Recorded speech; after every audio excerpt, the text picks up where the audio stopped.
القدر یوم القرآن ہے، لیلۃ القدر وہ رات ہے کہ اللہ ثواب نازل فرماتا ہے، اور اللہ اتنا ثواب دیتا کہ ایک دن اس میں کوئی آدمی اگر سبحان اللہ پڑھتا ہے یا 2 رکعت نفل پڑھتا ہے یا کوئی ایک اچھا کام کرتا ہے، جی ایک پارہ قرآن پڑھتا ہے، تو ثواب یوں لکھے جاتا کہ گویا اس نے 1000 مہینوں سے زیادہ تک قرآن پڑھتا رہا، اتنا ثواب اس کے نام اعمال میں لکھا جاتا۔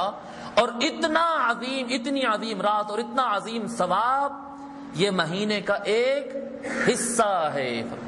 فیہ لیلۃ خیر من الف شہر، یہ ایک ایسا مبارک اور ایسا عظمت والا مہینہ ہے کہ 1000 مہینوں سے بہتر والی رات اس کا ایک حصہ ہے، اس کے من جملہ کئی راتوں کے ایک رات ہے۔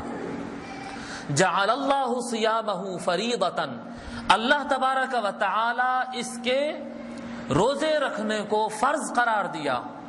اللہ تبارک و تعالی جعل اللہ صیامہ فریضۃ، اللہ تبارک و تعالی اس کے دن کے روزے رکھنے کو فرض قرار دیا۔ وقیام لیلہ تطوعا، اور اس میں رات میں اٹھ کر عبادت کرنا، تراویح کی طرف اشارہ ہو رہا، تراویح کی طرف اشارہ، تہجد کی طرف اشارہ، جس کا زیادہ اہتمام ہوتا ہے رمضان کے موقع پر، خاص طور پر تراویح جس کا خصوصی اہتمام ہوتا ہے۔ وقیام لیلہ تطوعا، اللہ تبارک و تعالی اس کے رات کو اٹھ کر عبادتوں کرنے کو اللہ تبارک و تعالی نے نفل قرار دیا ہے، سنت قرار دیا ہے، نفل قرار دیا ہے۔ اب روزے رکھنا فرض اللہ نے قرار دیا، اللہ نے روزے رکھنے کو فرض قرار دیا، اور تراویح پڑھنے کو، رات کی عبادتوں کو اللہ نے سنت قرار دیا ہے۔ یہ ایک روایت یہاں پر سامنے۔ ایک دوسری روایت میں یہاں پر حضور صلی اللہ علیہ وسلم کے مقام تشریعی اور حضور صلی اللہ علیہ وسلم کا اختیار میں بتا رہا ہوں۔ ایک حدیث شریف میں آتا ہے، حضور صلی اللہ علیہ وسلم ارشاد فرماتے فرض اللہ علیکم صیامہ، الفاظ تھوڑا سا شک میں آ رہا ہوں، پہلے والے الفاظ میں فرض اللہ علیکم صیامہ وسننت لکم قیامہ، حضور صلی اللہ علیہ وسلم فرماتے ہیں کہ اللہ نے تم پر روزے فرض کیے اور رات کی تراویح میں نے سنت بنائی ہے، فرمایا۔ دیکھیے اب حضور صلی اللہ علیہ وسلم کی تشریع، یعنی لوگ بولتے ہیں کہ وہ تو نبی مجبور تھے، معاذ اللہ، بعض نادان لوگ، کم علم لوگ کہتے ہیں وہ مجبور تھے، جتنا ان کو آرڈر ملا اتنا کرنا تھا، اس سے آگے ان کو اختیار نہیں تھا، وہ تو مرضی سے کچھ ایک لفظ بھی نہیں کہہ سکتے تھے، وہ اپنی مرضی سے نہیں کہتے تھے، یہ ان کی مرضی ہے، وہ اپنی مرضی سے نہیں کہتے تھے، وہ ان کی مرضی ہے، ورنہ اللہ نے ان کی مرضی میں تو پوری شریعت رکھ دی تھی، نہیں۔ اب دیکھیں آپ، حضور صلی اللہ علیہ وسلم کی قوت تشریعی، اللہ تبارک و تعالی سارے مردوں کے لیے سونا حرام قرار دیا، حضرت سراقہ کے لیے حضور نے اپنی مرضی سے اجازت دے دی، وہ اپنی مرضی سے نہیں کہتے، آقا صلی اللہ علیہ وسلم کبھی بھی اپنی مرضی کے مطابق کوئی بات نہیں کہتے۔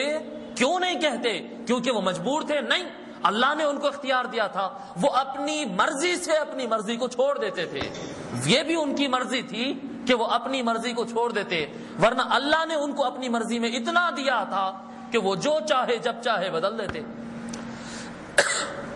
بھی گواہی کتنے آدمی کی ہوتی، شادی کرنا ہو یا معاملہ ہونا ہو، کوئی چیز میں گواہی کے لیے، آپ تو جانتے گواہی کے لیے کتنے آدمی کی ضرورت ہوتی ہے؟ 2 آدمی کی ضرورت ہوتی ہے نا، 2 آدمی کی ضرورت ہے۔ ایک مرتبہ حضور صلی اللہ علیہ وسلم کے پاس ایک شخص آئے، ایک صحابی، اور ایک معاملہ تھا، معاملے کی طرف میں نہیں جاتا، لمبا معاملہ ہے، کافی طویل قصہ ہوتا۔ ایک صحابی جذبات میں آگے بڑھ کر عرض کرتے، یا رسول اللہ میں آپ کی گواہی دیتا ہوں، اور وہ صحابی تھے عبداللہ ابن ام ابی مکتوم۔ وہ صحابی کی خاصیت یہ تھی کہ وہ نابینا تھے۔ بھئی گواہی کون دے؟ گواہی دیتا وہ آدمی جو دیکھا، نہیں میں دیکھا ہوں صاحب، اب گواہی دیجئے آپ۔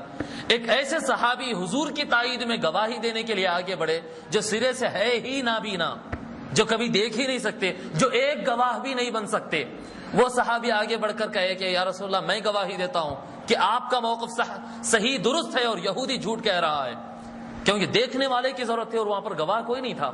جب ابن ام ابی مکتوم جب آگے بڑھ کر رضی اللہ تعالیٰ عنہ یہ گواہی دیے تو حضور صلی اللہ علیہ وسلم خوش ہو کر فرمائے، آج سے ابن ام ابی مکتوم کی ایک گواہی 2 گواہوں کے برابر ہے۔ دو گواہوں کے برابر ہے۔ کس کی گواہی؟ جو ایک گواہ بھی نہیں بن سکتا ہے۔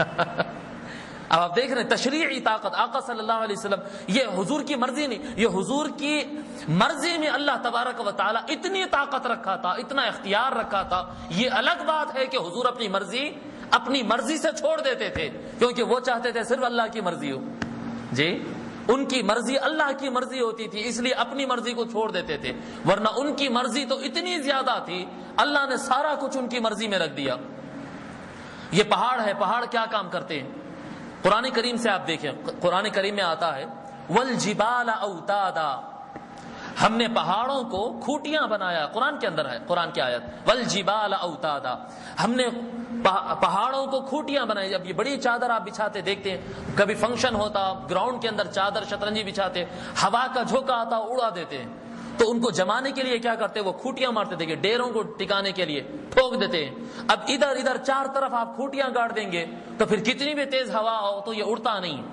یہ زلزلے جو ہوتے ہیں اور فضائی تغیرات جو ہوتے ہیں، یہ زمین ہم کو تو یوں ہوا میں اچھال دے، اتنے بڑے بڑے تغیرات ہوتے ہیں، لیکن اللہ تبارک و تعالی یہ پہاڑوں کو کھوٹیوں کے مانند زمین پہ بٹھا دیا۔ بڑے بڑے ہمالیہ کے پہاڑے ہیں، نارتھ امریکہ کے پہاڑی لائن ہے، سلسلہ جبال طائف ہے، طائف کے جو پہاڑیوں کے سلسلے، اتنے بڑے بڑے لائن اللہ تبارک و تعالی زمین پر گاڑ دیا ہے کہ یہ انسانیت زندہ ہے ان پہاڑوں کی وجہ سے۔ اور جب حضور صلی اللہ علیہ وسلم طائف میں، جب حضور پر کنکریاں لوگ برسائے، پتھر مارے، آقا صلی اللہ علیہ وسلم کو تکلیف دیے، خون آقا صلی اللہ علیہ وسلم کا خون مبارک بہا، اور آ کر ایک جگہ آرام فرمانے کے لیے طائف سے نکل کر حضور صلی اللہ علیہ وسلم آرام فرمانے کے لیے ایک جگہ رکے، تو وہاں پر احادیث مبارکہ میں آتا کہ پہاڑوں کا فرشتہ آ گیا اور عرض کرنے لگا یا رسول اللہ آپ کا حکم ہو تو یہ طائف تو پہاڑوں کے بیچ میں ہی ہے، یہ سارے بستی کو میں پہاڑوں کے درمیان چپکا دوں۔ پہاڑیوں کا کام کیا ہے؟ انسان مر نہ جائے اس لیے زمین کو سنبھال کے رکھنا، لوگوں کی زندگیوں کو سنبھال کے رکھنا یہ پہاڑ کی ذمہ داری ہے۔ اور اللہ کے فرشتے جی جو اللہ کے حکم کے بغیر گفتگو بھی نہیں کرتے، ایک لمحہ بھی نہیں یفعلون ما یؤمرون، وہ وہی کرتے ہیں جو اللہ کا حکم ہوتا، اللہ کا حکم فرشتے کو ہوتا، فرشتہ آ کر حضور کی بارگاہ میں اجازت دیتا، یا رسول اللہ حکم ہو تو یہ پہاڑ جو انسان کو بچانے کے لیے بنائے گئے، یہی پہاڑ ان کو مارنے کا کام لے لیں ہم ان کے۔ آقا فرماتے نہیں میں رحمت کے لیے بھیجا گیا، میں رحمت کے لیے بھیجا گیا، سزا مت دو ان کو۔ تو دیکھیے آپ قوت، میں بتا رہا ہوں قوت تشریع اور قوت اختیارات آقا صلی اللہ علیہ وسلم کی کتنے۔ اب ایک جگہ آقا صلی اللہ علیہ وسلم حدیث شریف میں فرماتے وَسَنَنْتُ لَكُمْ قِيَامَهُ، میں نے رات میں اٹھ کر تراویح پڑھنا، رات کی عبادتوں کو میں نے سنت قرار دیا ہے۔ اور دوسرے لمحے میں اس کی ترقی یہ ہوتی جب مصطفیٰ کا فیصلہ اور مصطفیٰ نے کچھ عطا کر دیا تو پھر اللہ کی مرضی بھی مصطفیٰ کے فرمان کے ساتھ، اور اللہ کی مرضی بھی آقا کی، اللہ کی بھی مرضی اپنے محبوب مصطفیٰ کی مرضی کے ساتھ۔ دوسری حدیث شریف میں آقا صلی اللہ علیہ وسلم فرماتے کہ اللہ نے اس کے روزوں کو بھی فرض کیا ہے، اللہ نے اس کے رات کی عبادتوں کو بھی سنت قرار دیا ہے۔ ایک جگہ فرماتے میں نے سنت قرار دیا ہے، اور ایک جگہ فرماتے کہ اللہ نے وقیام لیلہ تطوعا، اللہ نے اس کے رات کو اٹھ کر